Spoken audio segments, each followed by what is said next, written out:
दोस्तों, आपने बहुत सारी फाइनेंशियल प्लानिंग वीडियोस देखी होंगी, लेकिन मैं आपको गारंटी के साथ कह सकता हूं कि आपने आज से पहले ऐसी फाइनेंशियल प्लानिंग नहीं सीखी होगी जो कि आप आज की इस वीडियो में सीखोगे। मैं इतनी कॉन्फिडेंस से ये बात इसलिए कह रहा हूं क्योंकि जिस बुक से मैं आज आपको पर्सनल फाइनेंस के रूल्स बताने जा रहा हूं, वो बुक किसी ऑथर ने नहीं बल्कि एक फादर ने अपनी डॉटर के लिए लिखी थी, ताकि उनकी डॉटर अपनी लाइफ में कभी फाइनेंशियली स्ट्रगल ना करे। तो दोस्तों, जब कोई फादर अपनी डॉटर को एडवाइस देता है तो वो एडवाइस एकदम जेन्युइन होती है और रियलिस्टिक होती है। दैट इज वाई ये वीडियो भी एकदम जेन्युइन, रियलिस्टिक और नॉलेज से एकदम फुल रहने वाली है। इस बुक का नाम है why didn't they teach me this in school और इसके ऑथर हैं कैरी सीगल। कैरी ने इस बुक में 99 पर्सनल फाइनेंस रूल सिखाए हैं, जिन्होंने लाखों नौजवान लोगों की दुनिया भर में हेल्प करी है फाइनेंशियली फ्री होने में। और मैं आपको गारंटी के साथ कह सकता हूं, अगर आपने ये रूल्स मिस किए तो आप बहुत कुछ मिस कर जाओगे, और ये आप फर्स्ट रूल जानने पर ही समझ जाओगे कि ऐसा मैं क्यों कह रहा हूं। सो रूल नंबर 1 है choose the financially right person. देखो, फर्स्ट पॉइंट में ही ऑथर ये कहते हैं कि आपको एक ऐसे व्यक्ति से शादी करनी चाहिए जो कि फाइनेंशियली राइट हो। इसका मतलब ये नहीं है कि आपको किसी ऐसे व्यक्ति से शादी करनी है जिसके पास बहुत पैसा हो, बल्कि इसका मतलब है कि आपको ऐसे व्यक्ति को ढूंढना है शादी के लिए जिसका पैसों के प्रति बिहेवियर सही हो, जिसको फाइनेंस का थोड़ा नॉलेज हो। एग्जाम्पल के लिए, मान लो 2 लड़कियां हैं। पहली लड़की हर वीकेंड महंगे रेस्टोरेंट में खाना पसंद करती है, उसको हर महीने बैग्स और क्लोथ्स पर पैसा खर्च करना पसंद है और वो महंगी चीजें खरीदना पसंद करती है। वहीं दूसरी लड़की सेव करने में बिलीव करती है, मिनिमलिस्ट स्पेंडिंग में बिलीव करती है और वो प्लान करके स्पेंड करती है। अब इन दोनों लड़कियों में से आप किसको डेट करना पसंद करोगे? आई नो मोस्टली लोग सेकंड वाली लड़की को चूज करेंगे, बट इन रियलिटी लोग ऐसा नहीं करते। जब वो लड़की को डेट पर लेके जाते हैं तो वो लड़की को इम्प्रेस करने के लिए बहुत ज्यादा पैसा स्पेंड करते हैं, उसको ऐसा शो करते हैं जैसे आप बहुत रिच हो। ऐसा करने से आप जाने अनजाने में अपने पार्टनर को ये बता रहे हो कि आपके पास बहुत सारा पैसा है जिसको आप खर्च कर सकते हो, और फिर जब आप बाद में ये एक्सपेक्टेशन पे पूरे नहीं उतर पाते हो तो फिर आपके रिलेशंस में प्रॉब्लम आने लग जाती हैं। आज भी ज्यादातर डाइवोर्स पैसों के कारण ही होते हैं, या रिलेशनशिप्स खराब होने के पीछे भी पैसा एक मेजर कारण होता है। इसलिए ऑथर कहते हैं कि हमें अपने पार्टनर के साथ अपनी फाइनेंशियल फिलॉसफी डिस्कस करने में कभी हिचकिचाना नहीं चाहिए। आपको उनके साथ खुल के डिस्कस करना चाहिए कि आप कितना पैसा सेव करना चाहते हो और आप किस तरह के स्पेंडर हो, यानी कि आप महंगी चीजों पर खर्च करते हो या फिर आप मिनिमलिस्ट स्पेंडिंग में बिलीव करते हो। और हमेशा ऐसे ही पार्टनर को चूज करो जो आपके ड्रीम्स में बिलीव करता हो, जो आपको आपकी जर्नी में सपोर्ट करे। और अपने पार्टनर को ये पूछने के साथ साथ कि क्या तुम मेरे पेरेंट्स को खुश रखोगी, साथ में ये भी पूछ लेना कि क्या उसने कोई लोन लिया है, अगर हाँ तो कितना, उसको मनी मैनेजमेंट के बारे में कुछ पता है या नहीं, यानी कि वो सेव करने में बिलीव करती है या फिर नहीं, और सबसे इंपॉर्टेंट उसकी स्पेंडिंग हैबिट्स कैसी हैं, क्या वो बहुत ज्यादा लग्जरी बाय करना पसंद करती है, और क्या वो एक इंडिपेंडेंट लेडी है या फिर वो डिपेंड करना पसंद करेगी। राइट पार्टनर चूज करना इसलिए इंपॉर्टेंट है बिकॉज एक रॉन्ग पार्टनर एक लायबिलिटी से कम नहीं होता। फिर ऑथर कहते हैं कि एक राइट पार्टनर चूज करने के बाद हमेशा उसके साथ मैरिड रहो, यानी कि डाइवोर्स के बारे में कभी मत सोचो, क्योंकि डाइवोर्स लेने से आपको अपनी संपत्ति में से बहुत कुछ अपने पार्टनर को देना पड़ सकता है, जिससे आपका अमीर बनने का रास्ता और भी मुश्किल हो जाएगा। ऑथर कहते हैं कि आप अपनी पार्टनर के साथ लॉन्ग टर्म रिलेशन मेंटेन करके ही एक मिलियनियर बन सकते हो। जैसे कि ऑथर खुद कहते हैं कि मैं अर्ली रिटायरमेंट इसलिए ले पाया क्योंकि मैं अब तक शादीशुदा हूँ।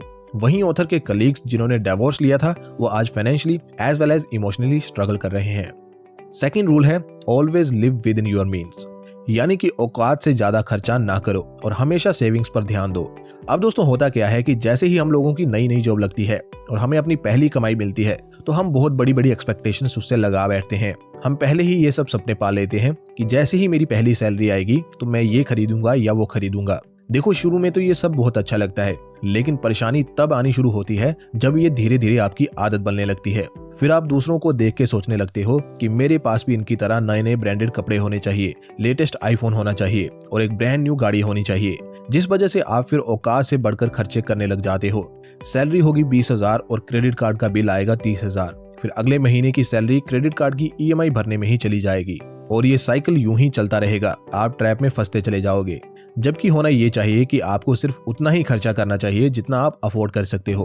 अपनी कमाई से ज्यादा खर्चा किसी भी सूरत में मत करो और ज्यादा से ज्यादा पैसा बचाने की तरफ फोकस करो। फिर एक समय आएगा कि आप अपनी सेविंग से ही अपनी मनपसंद चीज को खरीद पाओगे। इससे जो पीस ऑफ माइंड और जो सेटिस्फेक्शन आपको मिलेगी उसको शब्दों में बयान नहीं किया जा सकता। स्पेंडिंग वाले पॉइंट में मैं ऑथर का एक और रूल ऐड करना चाहता हूँ, जो है always purchase last year models of things that you really want. इसका मतलब है कि अगर आपको सच में किसी चीज की जरूरत है तो आपको उसका 1 या 2 साल पुराना मॉडल खरीदना चाहिए। फॉर एग्जाम्पल, अगर आप एक आईफोन खरीदना चाहते हो तो लेटेस्ट आईफोन 16 खरीदने से अच्छा है कि आप 14 या 15 खरीद लो। बिकॉज जेन्युइनली सेइंग, इन मॉडल्स के नाम चेंज हुए हैं, इसके अलावा इनमें कोई बहुत बड़े अपग्रेड्स नहीं हुए हैं। चीजों के 1 या 2 साल पुराने मॉडल खरीदने से आप हजारों रुपए बचा सकते हो, जबकि आपको फीचर्स ऑलमोस्ट सेम ही मिलेंगे, यानी कि आम के आम गुठलियों के दाम। नेक्स्ट पर्सनल फाइनेंस रूल है बजटिंग।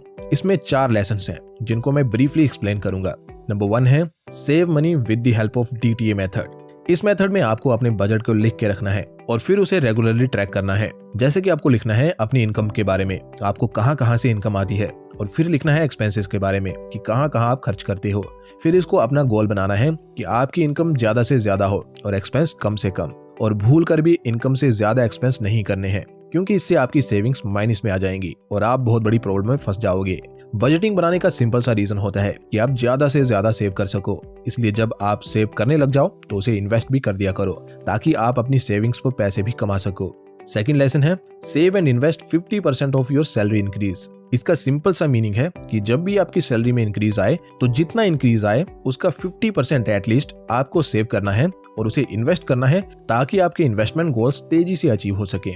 फॉर एग्जाम्पल, मान लो आपको 20,000 की सैलरी मिलती थी, बट दिस ईयर वो बढ़कर 30,000 हो गई है, तो जो 10,000 रुपए बड़े हैं वो आपको पूरे के पूरे खर्च नहीं करने हैं, बल्कि 50% सेव और इन्वेस्ट करने हैं, यानी कि इस केस में होंगे 5,000 रुपए। नेक्स्ट लेसन है save 90% of your bonus income. अब देखो, आई नो बहुत से नौकरी करने वाले लोगों को दिवाली का बोनस मिला होगा, लेकिन सबने उसे मिठाई या पटाखों पर उड़ा दिया होगा। बट ऑथर कहते हैं कि आपको बोनस मनी को इस तरह से उड़ाना नहीं है, बल्कि उसमें से 90% को सेव करना है। इसी तरह से जब भी आपके पास कहीं से अनप्लान्ड मनी आए तो उसको आपको उड़ाना नहीं है, बल्कि उसको सेव करना है ताकि सही समय पे आप उसको खर्च करो किसी मीनिंगफुल चीज पर। नेक्स्ट लेसन है always have an emergency fund. अब देखो, ये समझाने की बहुत ज्यादा जरूरत नहीं है कि आपके पास एक इमरजेंसी फंड क्यों होना चाहिए। एक इमेच्योर भी बता सकता है कि लाइफ बहुत अनसर्टेन होती है एंड कब सब कुछ सही चलते चलते अचानक से लाइफ में परेशानी आ जाए कोई नहीं कह सकता। इसीलिए ऑथर कहते हैं कि आपके पास हमेशा 500 से $1,000 यानी 40 से 80,000 रुपए एक सेपरेट अकाउंट में होने चाहिए इमरजेंसी के तौर पर। तो ये था बजटिंग रूल, जिसमें आपने सीखा कि आपको DTA मेथड के अनुसार बजट करना चाहिए और अपनी सैलरी इंक्रीज का 50% सेव और इन्वेस्ट करना चाहिए। फिर अपनी बोनस इनकम या अचानक से मिले पैसों को भी आपको सेव करना चाहिए और किसी मीनिंगफुल चीज पर खर्च करना चाहिए। एंड लास्टली, हमेशा इमरजेंसी फंड बना के आपको चलना चाहिए। अब आते हैं नेक्स्ट पर्सनल फाइनेंस रूल पर, जो है don't try to keep up with the Joneses, they are going to bankrupt. इसमें ऑथर हमें नसीहत करते हैं दूसरों की तरह ना जीने के लिए। जैसे कि अगर आपके किसी नेबर ने एक BMW कार ले ली है तो इसका ये मतलब नहीं है कि आप कोई फेलियर हो और आपको भी सक्सेसफुल दिखने के लिए एक BMW या मर्सिडीज खरीदनी पड़ेगी, फिर चाहे उसके लिए आपको बहुत बड़ा लोन ही क्यों ना लेना पड़े, लेकिन आप उनसे बेहतर दिखोगे। ऑथर कहते हैं कि जो लोग दूसरों की तरह बनने के लिए चीजें खरीदते हैं वो अक्सर बैंकरप्ट हो जाते हैं। आपको लाइफ में हमेशा ऐसे लोग मिलेंगे जो आपसे अच्छी लाइफ जी रहे होंगे। ऑथर कहते हैं कि ऐसे लोगों को देख के आपको खुश होना है और उनसे इंस्पायर होना है, उनसे अपनी लाइफ को कंपेयर नहीं करना है, क्योंकि उनको भी यहाँ तक पहुंचने में कई साल लगे होंगे। इस बात पे एक कोट बहुत सही सूट करता है, that never compare your chapter 1 with someone's chapter last. इसलिए आपको मेहनत करनी है, step by step financially stable बनना है, लेकिन किसी दूसरे के लाइफस्टाइल को कॉपी नहीं करना है, खास करके अपने नेबर्स की। Next and last personal finance rule है स्टार्ट इन्वेस्टिंग।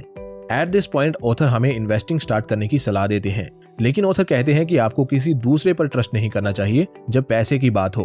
आपको इन्वेस्टिंग खुद ही मैनेज करनी चाहिए। इससे आपका नॉलेज भी इंक्रीज होगा, जिसका आपको लॉन्ग टर्म में बहुत फायदा मिलेगा। और आपको स्टार्टिंग में म्यूचुअल फंड्स और लो कॉस्ट इंडेक्स फंड से ही स्टार्ट करना चाहिए। आपको सिंपल इन्वेस्टमेंट्स की तरफ फोकस करना चाहिए। फिर जब आप थोड़ा एडवांस हो जाएं तो स्टॉक्स पिक करने की तरफ भी जा सकते हैं।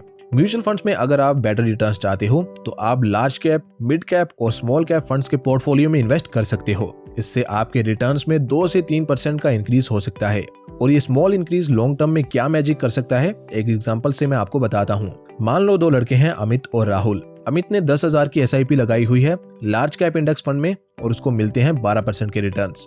वहीं राहुल ने लगाई हुई है 10,000 की SIP large cap, mid cap और स्मॉल कैप फंड्स में, जिस कारण उसको मिलते हैं 15% के रिटर्न्स। तो 20 साल बाद अमित के पास होंगे 99,91,000 रुपए, वहीं राहुल के पास होंगे 1,52,00,000 रुपए। और अभी तो और देखिए, 30 साल बाद अमित के पास होंगे लगभग 3.5 करोड़ रुपए, वहीं राहुल के पास होंगे 7 करोड़ रुपए, यानी कि सीधा सीधा डबल। जबकि राहुल ने सिर्फ 3% एक्स्ट्रा रिटर्न्स लिए हैं कंपेयर टू अमित। तो इस तरह से आप खुद अपने पैसे को मैनेज करके सीख सकते हो और वाइज इन्वेस्टिंग डिसीजंस लेके ज्यादा रिटर्न्स ले सकते हो और जल्दी फाइनेंशियली फ्री हो सकते हो। दोस्तों, इस बुक में और भी कई सारे इन्वेस्टिंग और मनी लेसन्स हैं जो कि एक वीडियो में कवर कर पाना मुश्किल है, इसलिए अगर इस वीडियो पे अच्छा रिस्पॉन्स आ जाता है तो मैं इसका पार्ट 2 भी बना दूंगा। आई होप दोस्तों आपको वीडियो अच्छी लगी होगी। अगर आपको वीडियो अच्छी लगी है तो वीडियो को लाइक करिए और अपने फ्रेंड्स और फैमिली के साथ शेयर करिए ताकि वो भी ये पर्सनल फाइनेंस के पावरफुल लेसन सीख पाएं।